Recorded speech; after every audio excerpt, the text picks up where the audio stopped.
Bank Kalsel berkomitmen untuk membantu warga di benua ini. Bank Kalsel pun juga siap menjadi bank pembiayaan perumahan bersubsidi yang dibangun pengembang.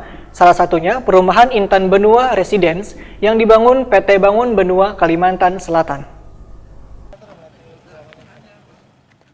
Bank Kalsel berkomitmen membantu warga di Banua mulai dari kepemilikan rumah, mobil, sepeda motor, emas, peralatan rumah tangga, uang elektronik, serta pemenuhan akan kebutuhan biaya berobat, biaya pendidikan, biaya pernikahan, paket liburan atau wisata, hingga paket perjalanan ibadah umroh bagi bubuhan pegawai negeri sipil. Pemenuhan kebutuhan konsumtif pegawai negeri sipil ini, wayah ini lebih mudah melalui Bank Kalsel Syariah. Bank Kalsel Syariah menawarkan margin atau ujrah yang ringan dengan jangka waktu maksimal hingga 20 tahun atau disesuaikan dengan barang atau jasa yang dibiayai bahkan tanpa menyerahkan agunan.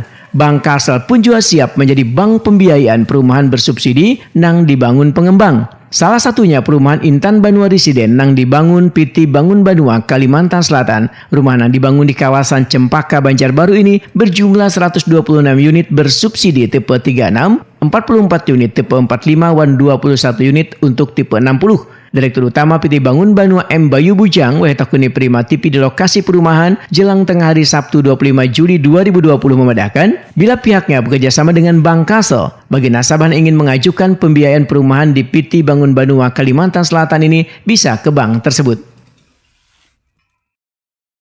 Jadi kita ada dua, Bank Kalsel ya, dan Bank BTN Syariah.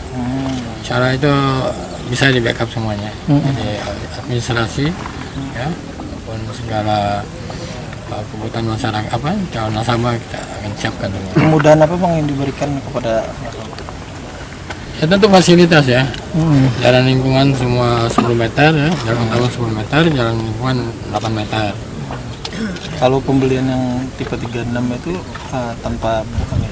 Ya, jadi kita beri kemudahan juga buat calon nasabah untuk tipe 36 itu nanti tanpa DP ya, dan subsidi dari perbankan subsidi. Jadi kalau misalnya jangka waktu 20 tahun itu cuma sekitar 1.200.000-an per bulan, sangat terjangkau dan tanpa uang muka. Sementara itu Bank Kalsel selain di sektor perumahan, perusahaan milik daerah ini juga merambah sektor perhotelan dan pertambangan sehingga warga bisa secepatnya mengunjungi kantor Bank Kalsel Syariah terdekat atau layanan syariah di seluruh kantor Bank Kalsel se-Kalimantan Selatan.